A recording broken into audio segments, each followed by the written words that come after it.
அஸ்ஸலாமு அலைக்கும் வரஹ்மத்துல்லாஹி வபரகாத்துஹு. கேஎம் வீவர்ஸ், இன்று கிளம்பில் இருக்கக்கூடிய ஜெனித் பெங்க்வாட் மண்டபத்தில் ஏற்பாடு செய்யப்பட்டிருக்கும் இஃப்தார் நிகழ்வில் கலந்து கொள்வதற்காக வேண்டி வந்திருக்கிறேன். அல்ஹம்துலில்லாஹ், கெண்டி மௌலானா என்று சொல்லக்கூடிய அல்ஹாஜ் முஸ்லிம் சலாஹுத்தீன் அவர்களது ஏற்பாட்டில் மிகவும் விமர்சையாக அவர்களுடைய தகப்பனாரின் பேரில் ஏற்பாடு செய்யப்பட்டிருக்கக்கூடிய இந்த இஃப்தார் வைபவத்தில் கலந்து கொள்வதற்காக வேண்டி வந்திருக்கிறேன். இதில் ஜாமியா நலீமியா பேருவலையைச் சேர்ந்த ஜாமியா நலீமியாவின் அகார் முகமது அவர்களின் லெக்சரும் இந்த இடத்தில் இருக்கிறது. அதுவும் மிகவும் சிறப்பான முறையில் இருக்கும்.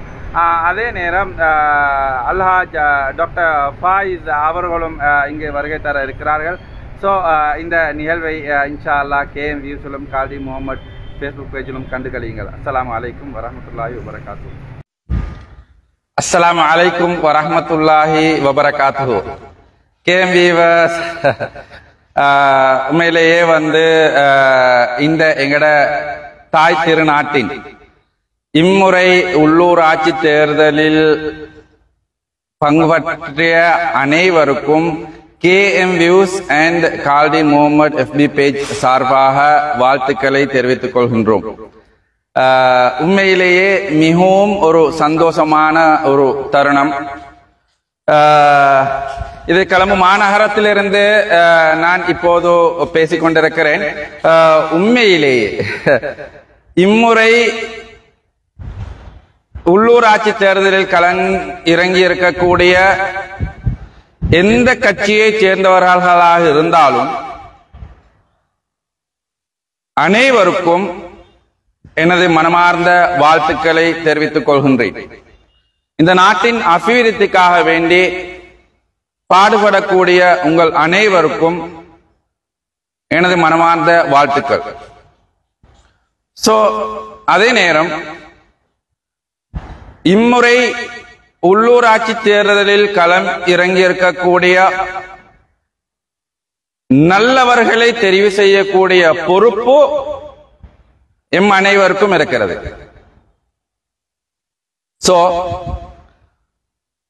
அவர்கள் எந்த கட்சியில் களம் இறங்கி இருந்தாலும் அவர்கள் நாட்டுக்கு சேவை செய்யக்கூடியவர்களா அல்லது சமூகத்துக்கு சேவை செய்யக்கூடியவர்களா அல்லது அந்த உள்ளூராட்சியில் அவர்கள் ஆரம்பத்தில் களம் இறங்கி ஆரம்பத்தில் இருந்தே நாட்டுக்காக வேண்டியும் சமூகத்துக்காக வேண்டியும் பாடுபட்டவர்களா? இந்த அடிப்படையில் நாங்க நல்லவர்களை தெரிவு செய்யக்கூடிய பொறுப்பு எங்கள் அனைவருக்கும் இருக்கிறது. நான் நாட்டில் டெவலப்பிங் கருதிதான் ஆரம்பத்திலிருந்து இதுவரையும் பொதுவா குறிப்பிட்ட இந்த கட்சி தான் என்ற புடிவாதத்துடன் நான் இருந்ததில்லை. உண்மையிலேயே அல்ஹம்துலில்லாஹ், நாட்டில் அனைவரும் எதிர்பார்த்தது போன்று சிறந்த ஒரு தலைவர் அல்ஹம்துலில்லாஹ் அல்லாஹ் நம் அனைவருக்கும் தந்துட்டான். அதுபோல ஒரு சிறந்த பார்லிமென்றம், நல்லவர்களை கொண்ட திருடர்கள் அற்ற ஒரு நல்ல ஒரு பார்லிமென்றம் உருவாயிருக்கிறது. அது எந்த கட்சியா இருந்தாலும் நம் அனைவரும் அவர்களை வரவேற்கின்றோம். அதே நேரம் எமது பார்லிமென்றத்தை நம் மதிக்கிறோம். மனதார அவர்கள் அனைவருக்கும் வாழ்த்துக்கள் தெரிவித்துக் கொள்கின்றோம். உண்மையிலேயே நாம் எதிர்பார்த்தது போன்று மிக சிறந்த பிரசிடென்ட், அதுபோல பிரைம் மினிஸ்டர், அதுபோல நல்ல பார்லிமென்ற உறுப்பினர்கள் அல்ஹம்துலில்லாஹ் வந்திருக்கிறார்கள் நாட்டுக்காக சேவை செய்வதற்காக வேண்டி, அதுபோல இந்த நாட்டை டெவலப்பின் பாதையில் எடுத்துச் சொல்வதற்காக வேண்டி. அல்ஹம்துலில்லாஹ், அந்த அடிப்படையில் அவர்கள் முழு மூச்சாக பாடுபட்டுக் கொண்டிருக்கிறார்கள். இன மத பேதம் இல்லாமல், கட்சி பேதம் இல்லாமல் ஒற்றுமையாக அவர்கள் அனைவரும் இந்த நாட்டின் டெவலப்புக்காக வேண்டி கஷ்டப்பட்டுக் கொண்டிருக்கிறார்கள். அந்த அடிப்படையில் வரக்கூடிய இந்த உள்ளூராட்சி தேர்தலில் நாம் கட்சி பேதம் இல்லாமல் மதபேதம் இல்லாமல் எமது பொன்னான வாக்குகளை அழகான முறையில் அவர்களுக்கு அளித்து இந்த நாட்டை கட்டியெழுப்பதற்காக வேண்டி நாம் பாடுபட கடமைப்பட்டிருக்கிறோம். சோ அவர்கள் எந்த கட்சியாக இருந்தாலும் நல்லவர்களை தெரிவு செய்யக்கூடிய பொறுப்பு நம் அனைவருக்கும் இருக்கிறது. இன்று நாங்க எங்க இருக்கிறோம் சோ அந்த அடிப்படையில் இந்த நாட்டில் ரிசோர்ட்டுக்கு தான் வந்திருக்கிறோம். எங்க இருந்தாலும் இன்றைக்கு அல்ஹம்துலில்லாஹ் நாம் இஃப்தாருடைய ஒருவருடன் கூட மனக்கசப்பு அல்லாமல் ஒருவருடனும் வாக்குவாதம் செய்யாமல் என்று சொல்லக்கூடிய அல்ஹாஜ் வாக்காளர்களை தெரிவு செய்யக்கூடிய பொறுப்பு உரிமை நம் அனைவருக்கும் இருக்கிறது. அதுபோல நல்லவர்களை தெரிவு செய்யக்கூடிய பொறுப்பு மிகவும் அனைவருக்கும் இருக்கிறது. அந்த அடிப்படையில் நாம் யாருடனும் முரண்படாமல் யாருடனும் வாக்குவாதம் செய்யாமல் நிகழ்வில் முழுமையாக இந்த நாட்டின் டெவலப் கருதி எமது நாட்டில் இருக்கக்கூடிய அனைத்து மக்களினதும் ஒற்றுமை கருதி நாம் அனைவரும் இந்த வரக்கூடிய உள்ளூராட்சி தேர்தலை அழகான முறையில் நடத்துவதற்காக வேண்டி முழு மூச்சாக துஆ பிரார்த்தனை மட்டுமல்லாமல் துஆ பிரார்த்தனை அதுபோல உண்மையிலேயே நம் செயலாலும் மிகவும் நல்லவர்களாக நடந்து கொள்ளக்கூடிய பொறுப்பு நம் அனைவருக்கும் இருக்கிறது. சோ எமது வந்திருக்கக்கூடிய மிகவும் கம்யூனிட்டி உள்ள ஒரு மிகவும் நல்ல ஒரு பிரசிடென்ட், இனமத பேதம் இல்லாத ஒரு நல்ல பிரசிடென்ட், அதுபோல ஒரு பிரைம் மினிஸ்டர், அதுபோல மற்றும் உண்டான அனைத்து பார்லிமெண்ட் உறுப்பினர்களும் இந்த நாட்டுக்காக வேண்டி டெவலப்பாக வேண்டும் என்பதற்காக வேண்டி இந்த நாட்டு மக்கள் நன்றாக வாழ வேண்டும் என்பதற்காக வேண்டி பாடுபடக்கூடிய நல்லவர்கள் வந்திருக்கிறார்கள். அந்த அடிப்படையில் இந்த உள்ளூராட்சி தேர்தலிலும் நாம் முழு மூச்சாக எமது வாக்குகளை அழகான முறையில் நல்லவர்களை தெரிவு செய்து நாம் அந்த உள்ளூராட்சிக்கு அந்த பிரதேச சபைகளுக்கு அனுப்பக்கூடிய பொறுப்பு நம் அனைவருக்கும் இருக்கிறது. அந்த அடிப்படையில் உண்மையிலேயே மிகவும் சந்தோஷமாக இருக்கிறது. எமது கல்ஹின்னை பிரதேசத்தில் அல்ஹம்துலில்லாஹ் உண்மையிலேயே மிகவும் நல்லவர்கள் களமிறங்கி இருக்கிறார்கள். மிகவும் நல்லவர்கள், சமுதாயத்துக்காக பாடுபடக்கூடியவர்கள், சமுதாயத்துக்காக வேண்டி அதிகமாக சேவை செய்தவர்கள் களம் இறங்கி இருக்கிறார்கள். அந்த அடிப்படையில் மிகவும் சந்தோஷமாக இருக்கிறது.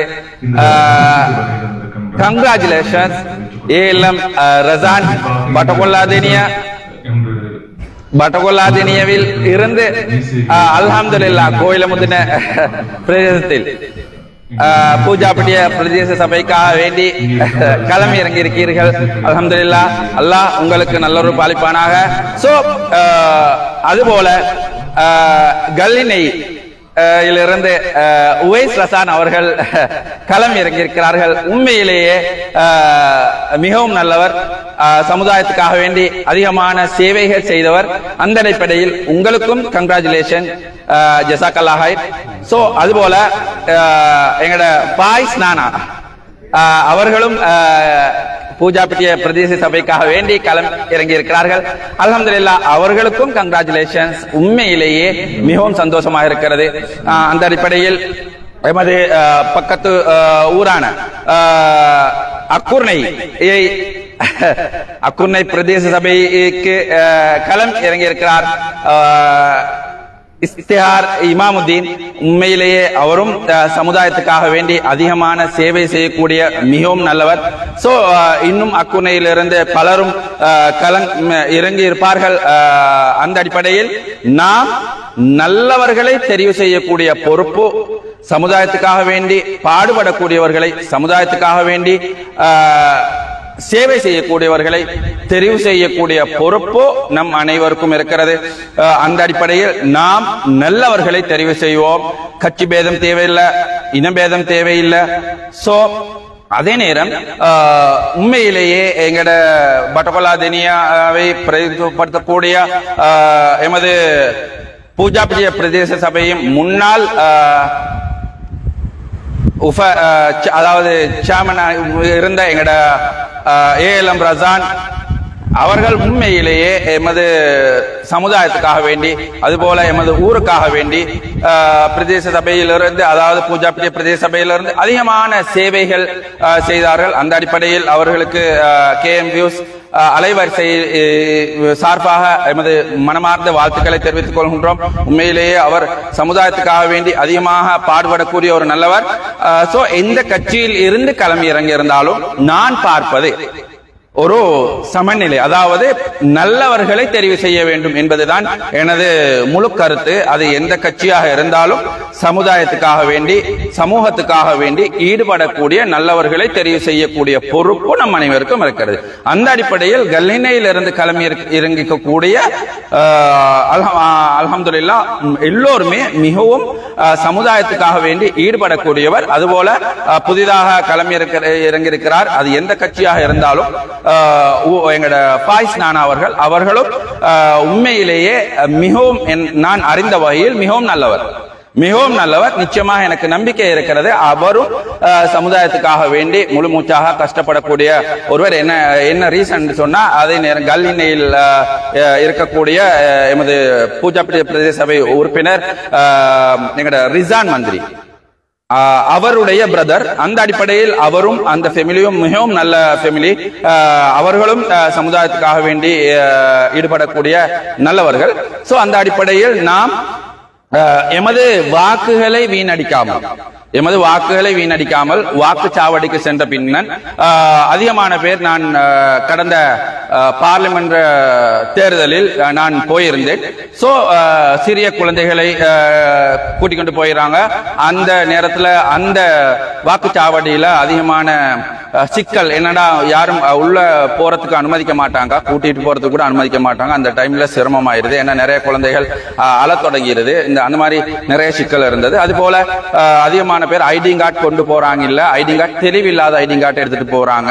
இனி அந்த சிக்கல்களும் அந்த நான் போன பார்லிமெண்ட் தேர்தலில் நான் அவதானித்தேன்.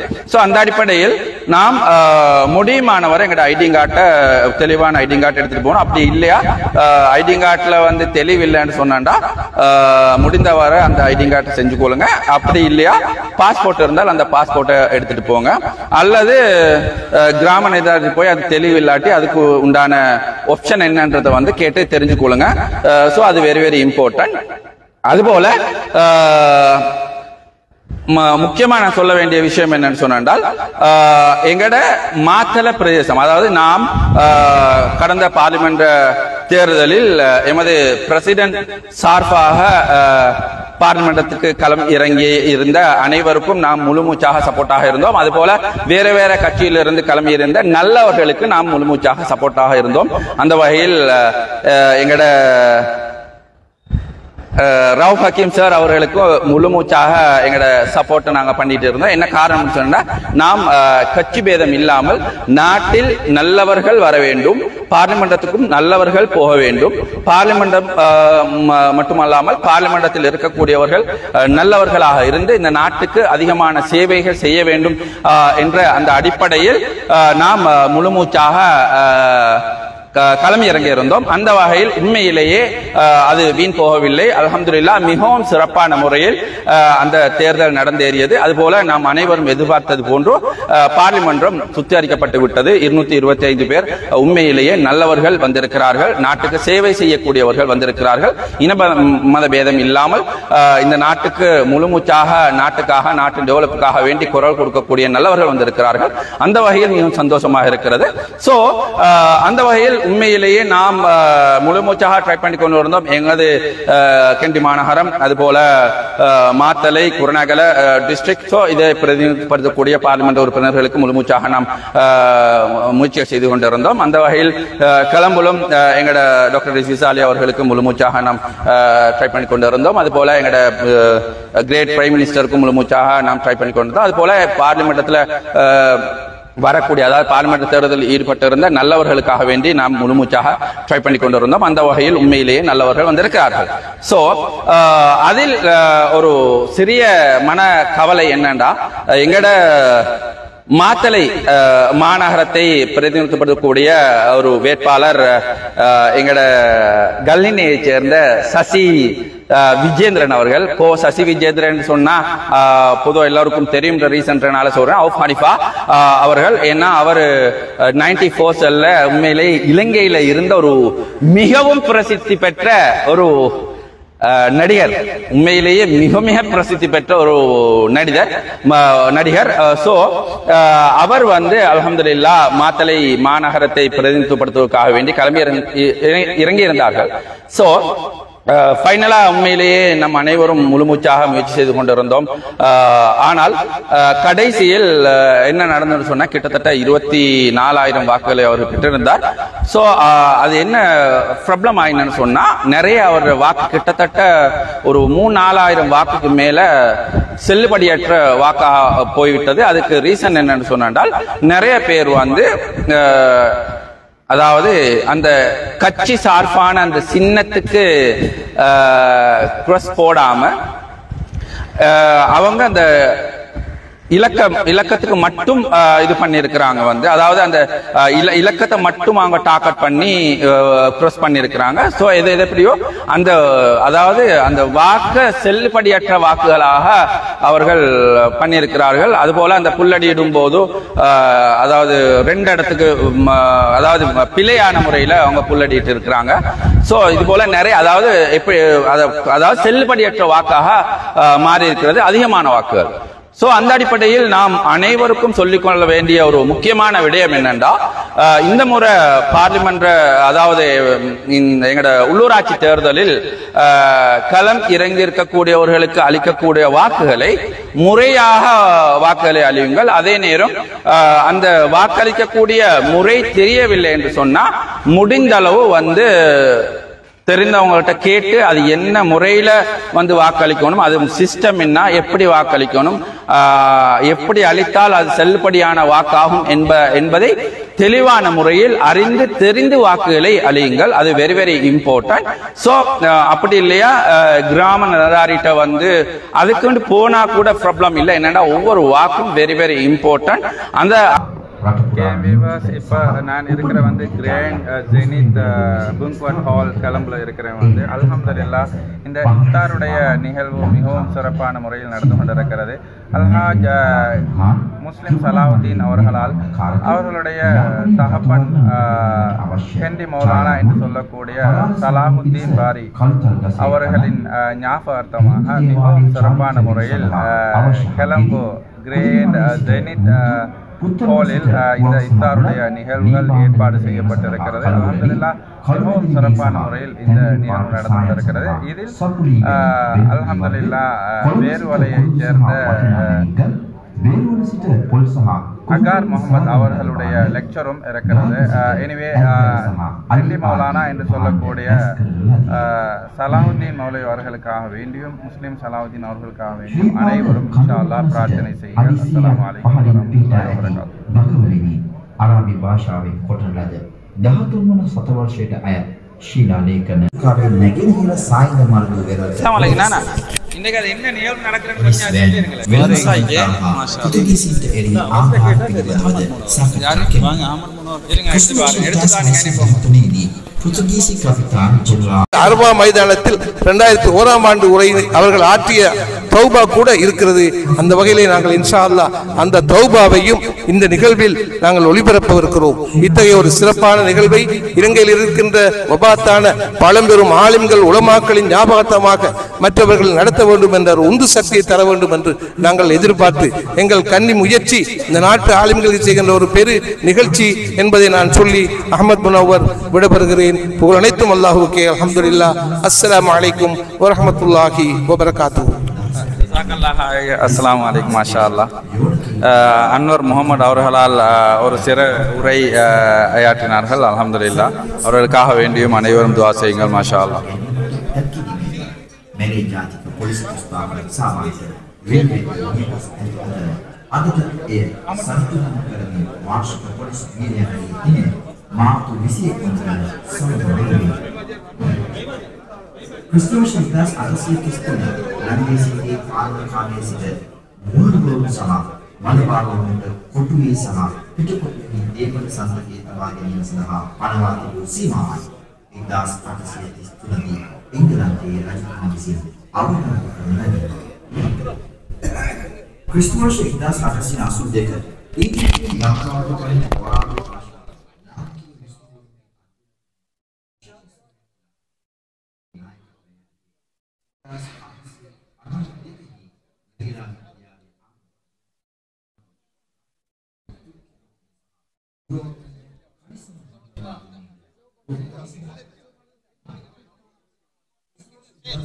Assalamualaikum warahmatullahi wabarakatuh. Masyaallah, masyaallah. Alhamdulillah, எங்கட முஸ்லிம் சலாவுத்தீன் அவர்கள் வந்து இந்த இடத்துக்கு வருகை தந்திருக்கிறார்கள். அல்ஹம்துலில்லாஹ், சந்தோஷமாக இருக்கிறது. அல்ஹம்துலில்லாஹ், இவர் சமூகத்துக்காக வேண்டி அதிகமான சேவை செய்யக்கூடிய ஒரு மாமனிதர். அல்ஹம்துலில்லாஹ், அதே நேரம் கல்லினைக்காக வேண்டியும் அதிகமான தியாகங்கள் செய்திருக்கிறார்கள். அதே நேரம் இவருடைய தகப்பனுக்காக வேண்டி அதிகமான மாஷா அல்லாஹ்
சலாஹுத்தீன் காரி ஹசரத் ரஹ்மத்துல்லாஹி அவருடைய நினைவு நிகழ்வில் இஃப்தார் நிகழ்ச்சியாக ஏற்பாடு செய்யப்பட்டிருக்கிறது.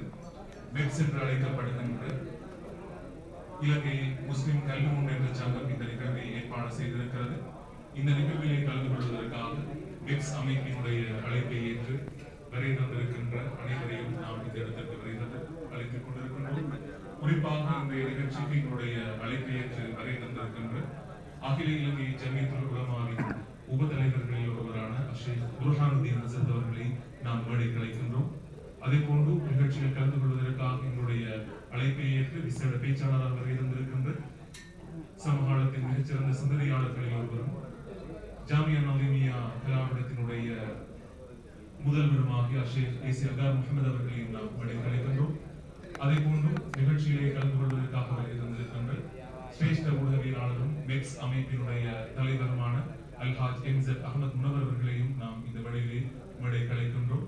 அவர்களை உடனடியாக நாம் மேடைக்கு அழைக்கின்றோம். அதே போன்று ஜனாதிபதி சட்டத்தரணியும் ஐக்கிய ராஜ்யத்திற்கான இலங்கையின் முன்னாள் விசாரணைகளும் தற்போது தென்கிழக்கு பல்கலைக்கழகத்தினுடைய வேந்தராக பணியாற்றிக் கொண்டிருக்கின்ற ஜனாதிபதி சட்டத்தரணி வாய்ஸ் முஸ்தபா அவர்களையும் நாம் மேடைக்கு அழைக்கின்றோம். அவர்களுடைய பிரசன்னத்தோடு நாம் இன்றைய நிகழ்ச்சியை ஆரம்பித்திருக்கின்றோம். குறிப்பாக இலங்கையினுடைய ஒலிபரப்பு வரலாற்றிலே பல்வேறு பிரமுகர்கள் எங்களுடைய ஒலிபரப்பு துறைக்கு மகத்தான சேவைகளை வழங்கியிருக்கிறார்கள். கலீலுர் ரஹ்மான் ஹஸ்ரத் முதல் இன்று வரை இருக்கின்ற பல உலமாக்கள் இந்த நிகழ்ச்சிக்கு இலங்கை ஒலிபரப்பு துறைக்கு மகத்தான சேவைகளை வழங்கியிருக்கிறார்கள். அந்த அடிப்படையிலே நாம் சேவையில் அவர்களுடைய சேவையை நினைவு கூற வேண்டிய இடத்திலே இருக்கின்றோம். எங்களுடைய அழைப்பை ஏற்று வரை தந்திருக்கின்ற முக்கியஸ்தர்களை நாம் அன்போடு வரவேற்றுக் கொண்டு குறிப்பாக நாம் இன்றைய நிகழ்ச்சியை நிகழ்ச்சியை கிராத் மற்றும் ஃபாத்திகாவோடு ஆரம்பிப்பதற்காக மௌலவி உஸ்தாஸ் இனாம் இன்சாப் ஹுசைனி ஹசரத் அவர்களை அழைக்கின்றோம். அவர்களின் கிராத்தோடு இன்றைய நிகழ்ச்சி ஆரம்பமாக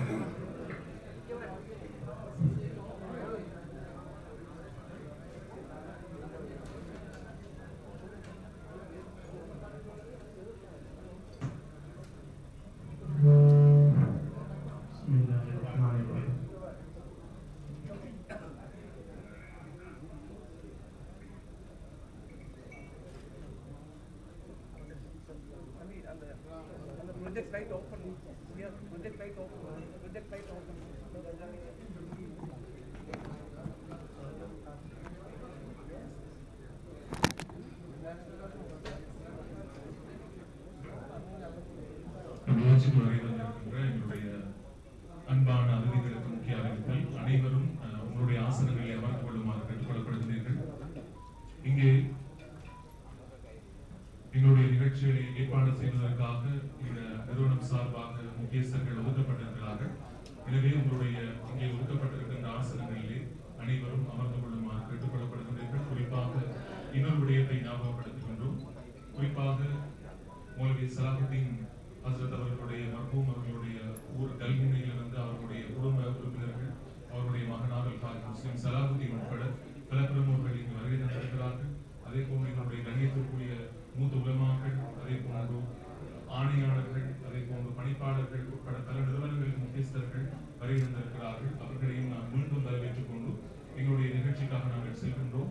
அனைவரும் உங்களுக்காக ஒதுக்கப்பட்டிருக்கின்ற ஆசனங்களில் அமர்ந்து கொள்ளுமாறு கேட்டுக்கொள்ளப்படுகிறீர்கள். இப்போது மௌலவி இனாம் ஹுசைனி ஹசரத் அவர்கள் தன்னுடைய துவா மற்றும் ஃபாத்திகாவோடு நிகழ்ச்சியை ஆரம்பித்து வைக்கிறார்கள்.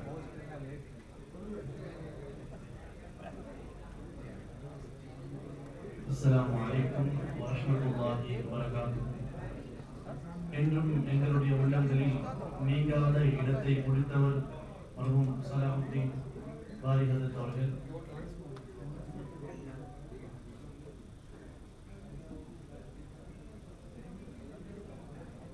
என்றும் எங்களுடைய உள்ளங்களில் நீங்காத இடத்தை பிடித்தவர் சலாஹுத்தீன் ஹஜரத் அவர்கள்.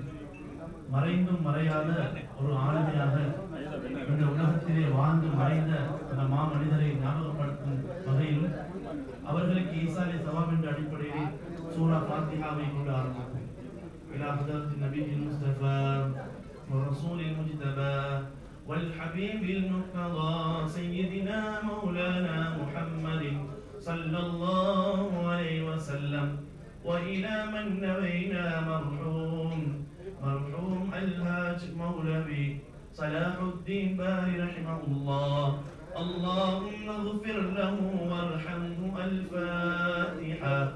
أعوذ بالله من الشيطان الرجيم.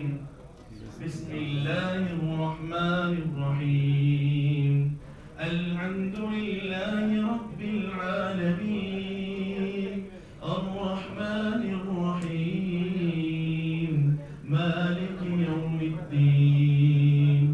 إياك نعبد وإياك نستعين. اهدنا الصراط المستقيم صراط الذين أنعمت عليهم غير المغضوب عليهم ولا الضالين. آمين آمين. الحمد لله رب العالمين حمدا يوافي نعمه ويكافي مزيدا. واعف عنا يا كريم يا رحيم يا رب يا الله. اللهم صل على سيدنا محمد النبي الأمي وعلى آله وبارك وسلم عليه. اللهم اغفر له وارحمه وعافه واعف عنه وأكرم نزله ووسع مدخله. خصوصا من نبينا مرحوم صلاح الدين باري رحمه الله. اللهم اجعل قبره روضة من رياض الجنان ولا تجعل قبره حفرة من حفر النيران. ألا إن أولياء الله لا خوف عليهم ولا هم يحزنون الذين آمنوا وكانوا يتقون. يا أرحم الراحمين ربي الرحمن يا الله إذا ஏற்பாடை கபூல் செய்வாயாக. இந்த மஜ்லிஸை கபூல் செய்வாயாக. ரப்பே ரஹ்மானே, குறிப்பாக நாம் யாருடைய பேரிலே இங்கே நாம் ஒன்று சேர்ந்து இருக்கிறோமோ அந்த மர்ஹூம்களுடைய எல்லா பாவங்களையும் மன்னிப்பாயாக, அவருடைய தப்பு தவறுகளை மன்னிப்பாயாக, அவருடைய குற்றங்குறைகளை மன்னிப்பாயாக. ரப்பே ரஹ்மானே, யா அல்லாஹ், இந்த உலகத்திலே மிகப்பெரிய சேவைகளை ஆற்றிவிட்டு மன்னரையிலே வாழ்ந்து கொண்டிருக்கிறார்கள். யா அல்லாஹ், மறைந்தும் மறையாத ஒரு ரப்பே ரஹ்மானே ஆளுமையாக இந்த உலகத்திலே வாழ்ந்து சென்றார்கள். யா அல்லாஹ், அவருடைய சிறுமத்துகளை கபூல் செய்வாயாக, அவருடைய சேவைகளை கபூல் செய்வாயாக, அவர்களை பொருந்திக் கொள்வாயாக, இந்த ஏற்பாடை கபூல் செய்வாயாக. இதற்கு ரப்பே ரஹ்மானே, யா அல்லாஹ், யார் யாரெல்லாம் ரப்பே ரஹ்மானே உதவி ஒத்தாசைகள் புரிந்து ரப்பே ரஹ்மானே மிகப்பெரிய யா அல்லாஹ் தேவையோடு இதை செய்தார்களோ அத்தனை பேரை கபூல் செய்வாயாக. எங்களுடைய துஆக்களை உனது தனிப்பெரும் கிருபையால் ஏற்றுக்கொள்வாயாக. வஸல்லல்லாஹு தஆலா வஸல்லம் அலா சய்யிதினா முஹம்மது நபியில் உம்மி வ அலா ஆலிஹி வ ஸல்லம் அலைஹி. ஆமீன் برحمتك யா அர்ஹமர் ராஹிமீன். ரப்பில் ஆலமீன். ஜஸாக்கல்லாஹு கைரன். நிகழ்ச்சியிலே இதுவரை கிராத் மற்றும் பாத்ராவை நிகழ்ச்சியை ஆரம்பித்து வைத்தார்கள் மௌலவி இன்னாம் இன்சாப் ஹுசைனி ஹஸ்ரத் அவர்களுக்கு ஜஸாக்கல்லாஹு கைரன். கண்டி மௌலானா என்று அழைக்கப்படும் மர்ஹூம் மௌலவி சலாஹுத்தீன் பானி ஹஸ்ரத் அவர்களுடைய 13வது இந்த மேடையிலே இந்த இடத்திலே இடம்பெற்றுக் கொண்டிருக்கிறது. எங்களுடைய அழைப்பை ஏற்று நாட்டின் பல்வேறு பகுதிகளில் கண்ணியத்திற்குரிய உலமாக்கள், அதே சமூக ஆதரவாளர்கள், புத்திஜீவிகள் உட்பட அனைவரையும் நாம் மீண்டும் வரவேற்றுக் கொள்கின்றோம். குறிப்பாக இங்கே வந்திருக்கின்ற எங்களுடைய சகோதரர்களுக்கான முக்கிய அறிவித்தல், உங்களுக்காக ஒதுக்கப்பட்டிருக்கின்ற ஆசனத்திலே அமர்ந்து கொள்ளுமாறு கேட்டுக்கொள்ளப்படுகிறீர்கள். குறிப்பாக உதவியாளர்கள் அவருடைய பணிகளை செவ்வனை செய்து கொண்டிருக்கிறார்கள். நீங்கள் அவ்வாறு அமர்ந்து எங்களுக்கு உரிய ஒத்துழைப்பை வழங்குவதன் மூலம் இந்த நிகழ்ச்சியை சிறப்பான முறையிலே மேற்கொள்ள முடியும் என்பதை நாங்கள் ஞாபகப்படுத்திக் கொண்டு நிகழ்ச்சியிலே அடுத்து இடம்பெற இருக்கின்ற அம்சம் தலைமை உரை இடம்பெற இருக்கிறது. தலைமை உரையை வழங்குவதற்காக ஐக்கிய ராஜ்யத்திற்கான இலங்கையின் முன்னாள் உயர்ஸ்தானிகர், அதே போன்று தென்கிழக்கு பல்கலைக்கழகத்தின் வேந்தரும் ஜனாதிபதி சட்டத்திற்கான பாரிஸ் முஸ்தபா அவர்களை நிகழ்வில் உரையாற்றுவதற்காக கிடைக்கிறது.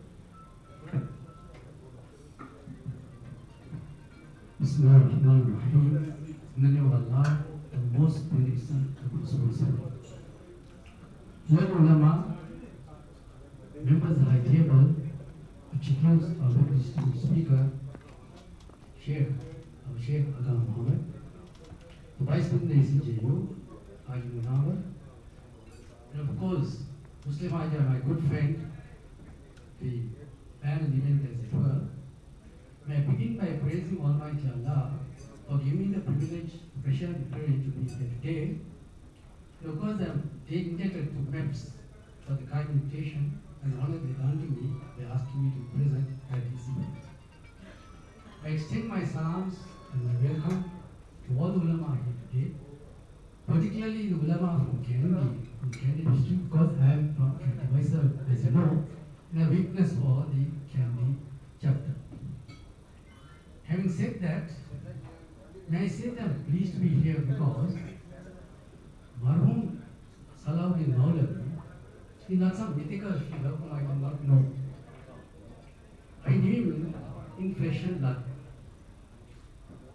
I used to admire mainly his gentleness, mainly. It was a sign of piety. He always had a smile on his face, and that smile, I think, is pictured in the photograph you have on the invitation. He was very humble, very simple, but very learned. He was, of course, an international scholar of international repute. He was honored not only in Sri Lanka, but in Pakistan, India, Malaysia, Singapore, and even in the West, the USA and UK. I used to remember he used to come to my house. My father used to wait for his arrival. And I used to be a sacrificial lamb because I used to ask, he used to call me. They used to discuss the Quran and the Hadith. And I was asked to recite a passage from the Quran. Now I must confess that my recital is very poor. So I used to be a sacrificial lamb, but he used to correct me. And the greatness was, he doesn't correct me directly. But he says, isn't it better if you pronounce it in this way? That was the kindness of the man, the greatness of the man. He carried his learning lightly. When he was the Imam of the Hanafi Mosque in Kandy. He was the inspiration of the revival in Islam, of Islam in Kandy, the driving force. He has a passion for learning. And he set up a library, over 1,000 books in the Hanafi Mosque itself. But his greatest contribution to me, I don't know, correct me if I'm wrong, ulamas are here, was the Mahabharata, the big book. It is like the encyclopedia of Islam. It has got everything. I remember a friend of mine, a brother, was converted to Islam recently, and he wanted a book which covered the entirety of Islam, the Quran, Tradiman says it were. And I would think of no better book than the Mahabharata. Now, it's a very interesting story in the Mahabharata. As I said, he was a very gentle man, a pious man. He was open to all persuasions, but he does recount a story. He says that some doctors were going in a boat. One of them had an acute stomachache. So the doctors had no medicine. And one of the doctors started reciting from the Quran. So the others took offense and said, what is the use of reciting in a situation like this? Then that doctor turned abusive. He used very harsh language, and the others got annoyed. Then he said, look, if my words can have dissipate or causing anger in you, both the words of the Almighty have effect. The point we're relating is this. Today, we have avalanche of knowledge of ilm.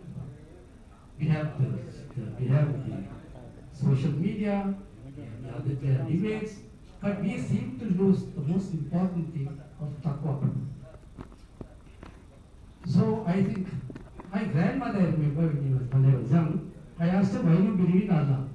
So she was an unlettered lady, uneducated lady, she had not been to school. She said to me, well, Rasul said so. So this is what I'm saying, we have to revive this spirit of taqwa. We have so much of will, too much of will, perhaps, and not even taqwa. And that's a matter which you ulamas, it's in your hands, to resuscitate that feeling of taqwa, of piety, of devotion, and not pure. Ilm is important, but deen is most. And I want to give that message with you. The other is, this already surrounding, to use the word tightly, correct me if I'm wrong, Mr. Muslim, correct me if I'm wrong, Desha Kirti, Kala Bhushana, Dr. Alhaj Salahuddin Jim. Am I right? That's his full title. He had a dream. He wanted to raise the status of ulama. I agree, because even today, if you go to a function you find, we don't record the same respect, the same status that the ulama should have. Now look at the others. If you go to a function, you find the Buddhist monk. How respectful they are? They may not like it personally, but still they are very respectful. We don't have the same sanctity, the same sort of respect for our ulama. The other is, there are so many issues. One was also, Fitna is raising his head. We must now unite the state if possible with one voice on issues. For that we are advocating an Islamic secretariat, a real Islamic secretariat, where we will confine to some to the media and some to other specialized areas. So that is the thought I want to leave with you. So may I now begin by saying, go back again to my subject and say, because she was not only a scholar of international repute, he was a man of taqwa, man of piety, more importantly. He was also a writer, most important, prolific writer, and also a man who pioneered the SLMC, the Sinam Broadcasting Corporation, SLBC, the Muslim service. That is not a service that we can forget. So may I conclude by saying, I welcome all of them to this function today. I'm glad to see my father's friend was the date Arhum Maulavi. My friend is Muslim Hajjai's father.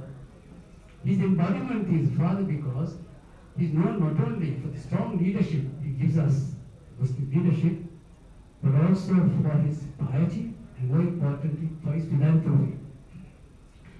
I'm aware of the fact that he had put up a mosque by himself in Gandhi. That alone is a service, adequate service. But may I conclude by saying, may Almighty Allah accept the services of the Father and the Son. And may He forgive the sins, if at all, of the late Maulavi. And may He accept His services in this month of Ramadan. May the Almighty extend to us His compassion and His mercy. Jazakallah khair. Thank you very much.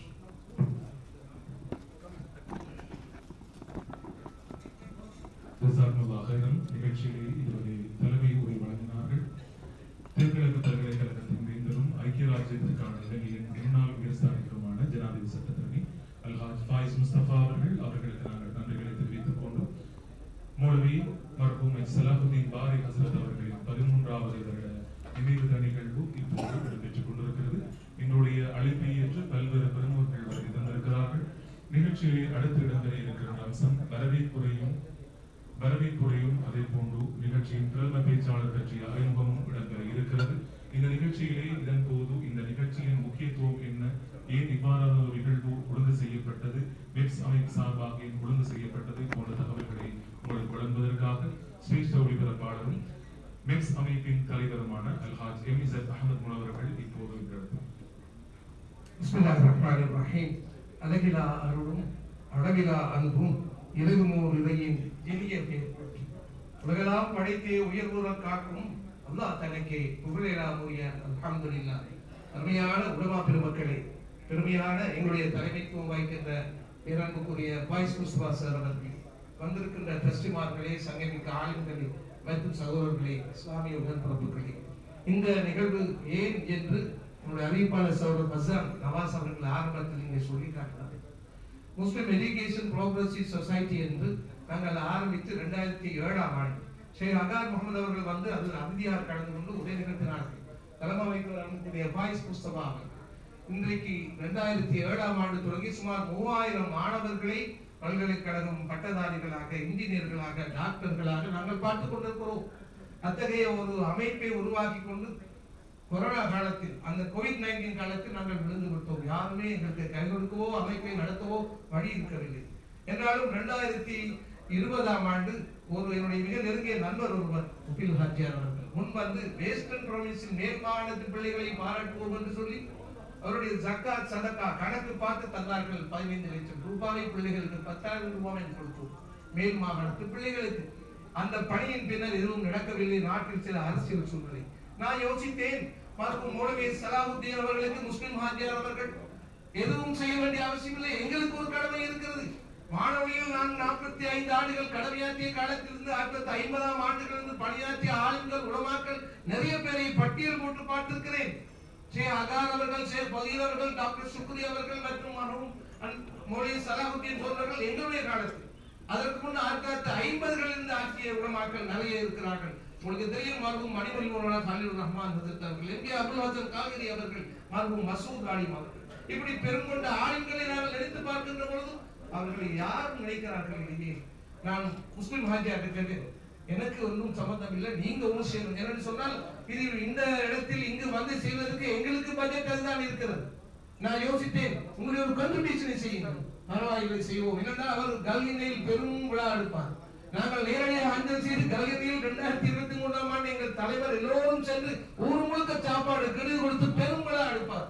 அது செய்யுங்க, இதையும் செய்யுங்க என்று சொல்லி ஆளுக்கு ஒரு விழா எடுத்து ஒரு முன்மாதிரி நினைவு பேருடைய நிகழ்த்துவோம் என்று அன்புக்குரிய எங்களுடைய கல்விமான் அறிஞர் ஷேக் அகார் அவர்கள் கேட்டேன். நான் வருகிறேன், ஆனால் நேரம் காலம் நேரம் நோன்பு காலம் கொஞ்சம் பொறுத்து பார்ப்போம் என்று தாமதிக்கும் எங்களுக்கு உடன்பட்டுக் கொண்டார்கள். அன்போடு வரவேற்கிறோம் ஷேக் அவர்களே. ஜாமியா நவீனியாவிற்கு கல்லாணி சுக்கரிக்கு பின்னர் அவர்கள் தேடிக்கொண்டிருந்தார்கள். காலடியில் மாணிக்கத்தை வைத்துக் கொண்டு மண்ணை தோண்டி தருவது போன்று தேடிக்கொண்டிருந்தார்கள். இவர்கள் வந்து சேர்ந்தார்கள். அன்போடு அவர்கள் வந்து இந்த விழாவை சிறப்பிக்கிறார்கள். அவர்கள் இத்தகைய ஒரு ஆளுமையை மரியாதைப்படுத்துவதற்கு பொருத்தமானவர். சலாஹுதீன் ஹசரத் அவர்களோடு நான் திருச்சியிலும் மலேசியாவிலும் ஐயம்பேட்டையிலும் நிகழ்வுகளில் கலந்து கொண்டிருக்கிறேன். ஏன் அரபா மைதானத்தில் 2001ஆம் ஆண்டு ஹஜ்ஜின் போது அவர் ஓதிய துஆவை கொடுத்து நான் ஒளிபரப்பி இருக்கிறேன், பலமுறை ஒளிபரப்புகிறேன். இன்னும் அது வரும் இன்ஷா அல்லாஹ் துஆ. இப்படி பல நிகழ்வுகளை கலந்து கொண்ட பொழுது நான் கேட்டேன் முஸ்லிம் ஹாஜியாரிடம், ஏன் பாபாக்கு இப்படி ஒரு விழா செய்யக்கூடாதுன்னு சொல்லி. அவர் விரும்பவைகளை மிக கஷ்டப்பட்டு நான் நாளை உம்ரா போகிறேன் எப்படி நாங்கள் பொருட்படுத்துவோம். நண்பர் வசீர் நவாஸ், நண்பர் ஹிஷாம், மற்ற என்னுடைய அமைப்பினர்கள் இப்படி ஒரு முயற்சி செய்தோம். இன்ஷா அல்லாஹ் இந்த முயற்சி இன்னும் பல உலமாக்களை ஆண்டுதோறும் நினைத்து பாருங்கள். யார் டாக்டர் ஏஎம்ஏ அஜித்துக்கு வைஎம்ஏ ஆண்டுதோறும் விழா எடுக்கிறார்கள். அதுபோல பாபிச்சமருக்கு அது செய்கிறார்களா இல்லை ராசி பகுதிக்கு செய்கிறார்கள். அது அமைப்பு இருக்கிறது. இப்படி ஆளுங்களை நினைத்து பார்த்து இவர்களால் யாராவது செய்கிறார்களா? இல்லை. ஆகவே இது ஒரு தொடக்கம். இந்த தொடக்கம் தொடர வேண்டும். இன்னும் பல ஆளுங்களுக்கு நீங்கள் ஆண்டுதோறும் நினைவு பேருரை சொல்லி இந்த சமுதாயத்துக்கு, புதிய இளைஞர்களுக்கு, புதிய வாலிபர்களுக்கு, புதிய ஆளுங்களுக்கு, இங்கே இருக்கின்ற அத்தனை இளம் ஆளுங்களும் மசூத் அலிம் என்றால் யார், சலாவுதீன் மௌலவி யார், அவருடைய பாரம்பரியமாக இருந்து வந்த பழக்க வழக்கங்கள் ஆளுங்கள் உலமாக்கள் நினைவுபடுத்துவதற்கு ஒரு வாய்ப்பாக அமைக்கும் என்று நான் நினைத்து இந்த ஏற்பாடை நாங்கள் செய்தோம். அல்லாஹ்வின் அருளால் நீங்கள் எல்லோரும் வந்திருக்கிறீர்கள். ஒரு சின்ன வேண்டுகோள், உங்களை அனைவரை அன்போடு வரவேற்றுக் கொண்டு ஒவ்வொரு மேசையை நீங்கள் நிறைத்துக் கொள்ளுங்கள். தயவுசெய்து ஒரு மேசையில் 5 பேரும் 4 பேரும் இருக்காமல் எல்லோரும் சம்பூர்ணமாக மேசைகளை நாங்கள் நிறைத்துக் கொள்வோம். இன்னும் நிறைய பேர் இன்ஷா அல்லாஹ் வந்து சேர்வார்கள். நோன்பு துறக்கிற நேரத்தில் எல்லோரையும் அன்போடு நாங்கள் வரவேற்றுக் கொண்டு முஸ்லிம் கல்வி முன்னேற்ற சங்கம் இன்ஷா அல்லாஹ் எதிர்காலத்தில் சமுதாயத்தில் நல்ல மக்கள் வந்திருக்கிறார்கள். சமூக பள்ளி அலங்கரித்து மாறும் அபுல் சங்காயவர் அடிக்கடி சொல்வார்கள், சீதனத்துக்காக குரல் கொடுங்கள் சொல்வார்கள். யார் பேசுகிறார்? இப்படி நிறைய பேச வேண்டும். இப்படி நேரத்தை எடுத்துக் கொள்வது நான் விரும்பவில்லை. ஷேக் அவர்களை இன்ஷா அல்லாஹ் இப்பொழுது உங்களுடைய உரைக்கு நாங்கள் தருகிறோம். நேரம் இஃப்தார் வரையில் நாங்கள் இன்ஷா அல்லாஹ் துஆவுக்கு மாத்திரம் டைம் விட்டு அவர்களுக்கு உரை நிகழ்த்து கொடுப்போம். ஜாமியா நவீனியோடைய தலைமத்திற்கு வருகின்ற பொழுது அதனை உருவாக்கியவர்கள் என்ன நோக்கத்துக்கு ஆரம்பித்தார்களோ அதனை இவர்கள் அடைந்து கொண்டிருக்கிறார்கள். இந்த நாட்டில் எத்தனையோ பட்டதாரிகள் முழு உலகிலும் பிரகாசிக்கிறார்கள். ஜாமியாவுடைய பட்டதாரிகள். இது போன்ற ஒரு பல்கலைக்கழகம் 55 ஆண்டுகளாக இன்னும் வரவில்லை. இது வரட்டும் வளரட்டும் என்று நாங்கள் துஆ செய்து கொண்டு எதிர்காலத்தில் இப்படி ஆண்களை அடையாளம் கண்டு ஆண்டுதோறும் நினைவு பேர்கள் நடத்த வேண்டும் என்று அன்போடு வேண்டுகோள் விடுத்து நான் அனைவருக்கும் நன்றி தெரிவித்து அஹமத் முனவர் விடுபெறுகிறேன். உங்கள் அனைத்தும் அல்லாஹ்வுக்கே அல்ஹம்துலில்லாஹ். அஸ்ஸலாமு அலைக்கும் வரஹ்மத்துல்லாஹி வபரகாத்துஹு. நிகழ்ச்சியிலே இதுவரை இந்த நிகழ்வின் நோக்கம், அதே போன்று இந்த நிகழ்வு ஏற்பாடு செய்யப்பட்டதற்கான காரணம் பற்றி விளக்கமளித்தார்கள் மிக்ஸ் அமைப்பின் தலைவரும் சிரேஷ்ட உடவியலாளரும் இலங்கை ஒளிபரப்பு கூட்டத்தாபன முஸ்லிம் சேவையின் முன்னாள் பணிப்பாளருமாகிய அல்ஹாஜ் அஹமத் முனவர் அவர்களுக்கு நாங்கள் நன்றிகளை தெரிவித்துக் கொண்டு நிகழ்ச்சியிலே அடுத்து இடம்பெற இருக்கின்ற அம்சத்திற்கு முன்னர் இலங்கை ஒளிபரப்பு கூட்டத்தாபன செய்தி பிரிவின் பணிப்பாளர் சகோதரர் குமுது வஜிர பெரேரா அவர்கள் வருகை தந்திருக்கிறார்கள். அவர்களையும் நாங்கள் வரவேற்றுக் கொண்டு நிகழ்ச்சிக்கு இங்கே வருகை தந்திருக்கின்ற பத்தாகி அரபு கல்லூரி கண்டி சிட்டி ஜமியத் உலமா சார்பாக அவர்களையும் நாம் மேடைக்கு அழைக்கின்றோம். மொழி ரசான் உஸ்தாத் அவர்களை நாங்கள் மேடைக்கு வருமாறு அழைத்துக் கொண்டு நிகழ்ச்சியிலே உங்களுடைய அழைப்பை ஏற்று நிகழ்ச்சியில் பிரதம பேச்சாளராக கலந்து கொண்டிருக்கின்ற ஜாமியா நவீனியாவினுடைய தற்போதைய முதல்வர், சமகால இலங்கையின் மிகச்சிறந்த இஸ்லாமிய சிந்தனையாளர் ஷேக் ஏசி அதார் முகமது அவர்கள் இப்போது நிகழ்விலே உரையாற்றுவார்.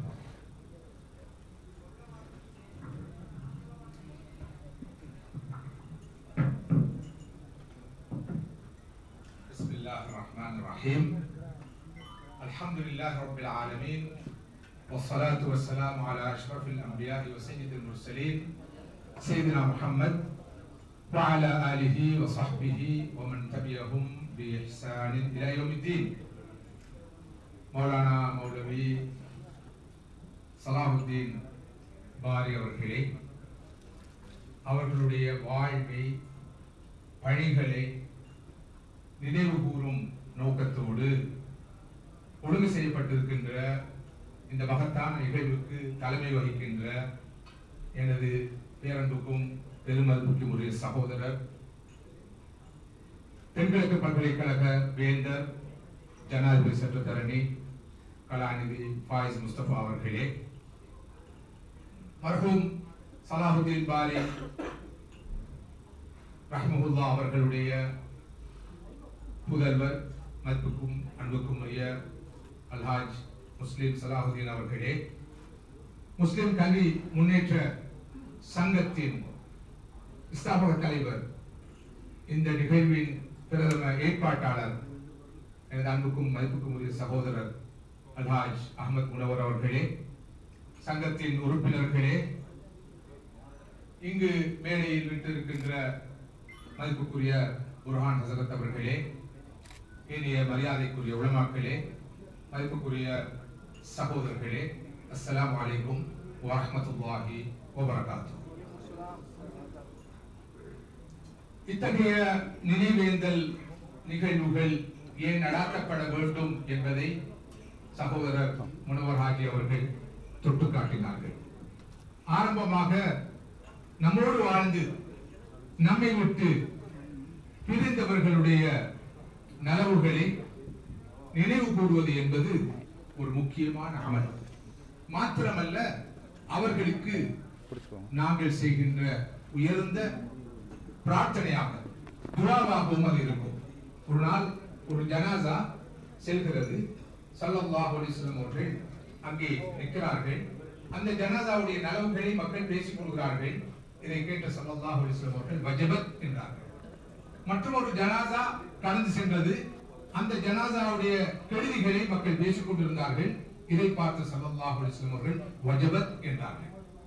இதை அவதானித்துக் கொண்டிருந்த உமர் இப்னு கத்தாப் ரலியல்லாஹு அன்ஹு அவர்கள் ஸல்லல்லாஹு அலைஹி வஸல்லம் அவர்களை பார்த்து, அல்லாஹ்வின் தூதரே, முதலாவது ஜனாசா சென்ற போது வஜபத் என்றீர்கள், அடுத்த ஜனாசா கடந்து சென்ற வேளையிலும் வஜபத் என்றீர்கள், நீங்கள் என்ன கருதினீர்கள், சொல்ல வந்தீர்கள் என்று கேட்டபோது ஸல்லல்லாஹு அலைஹி வஸல்லம் அவர்கள் சொன்னார்கள், முதலாவது ஜனாசா கடந்து சென்ற வேளையிலே மக்கள் அவருடைய நலவுகளை சொன்னார்கள், அவருக்கு சுவர்க்கம் வாஜிபாகி விட்டது என்று நான் சொன்னேன்.